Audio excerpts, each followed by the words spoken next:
ও না এখনো পর্যন্ত বোধহয় ওকে পুতুল ভাবে, তাই জন্য ও না এরকম করে টিপে, আমি বললাম না।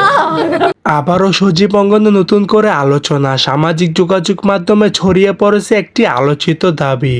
মেগাস্টার শাকিব খান ও চিত্রনায়িকা অপু বিশ্বাস নাকি যুক্তরাষ্ট্রের বিলাসবহুল একটি হোটেলের মধ্যে একসঙ্গে দেখা গেছে। সোশ্যাল মিডিয়ায় ভাইরাল হয়েছে তাদের কিছু ঘনিষ্ঠ হওয়া ছবি, যা নিয়ে চলছে তুমুল বিতর্ক। শুধু তাই নয়, শাকিব ও অপু বিশ্বাসের এই বিতর্ক নিয়ে মুখ খুলেছেন ওপার বাংলার জনপ্রিয় অভিনেত্রী কোয়েল মল্লিক। তিনি সরাসরি শাকিব খানকে উদ্দেশ্য করে জানিয়েছেন, শাকিব ছি ছি, এ কেমন নোংরামি, তোর কাছ থেকে এমন নোংরামি কখনোই আশা করিনি। কোয়েল মল্লিক আরো জানালেন যে, শাকিব তুই কি আর কখনো ভালো হবি না? তোর চরিত্র এতটা খারাপ আমি সেটা কখনো কল্পনাই করিনি। ভেবেছিলাম তোর সঙ্গে ছবি করব, কিন্তু সেটা এখন বাদ দিয়ে দিলাম। বন্ডিংটা হওয়াটা ভীষণ প্রয়োজন।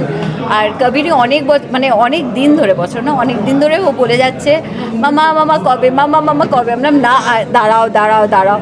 আর ও অ্যাবসলিউটলি শিওর ছিল বোন হবে।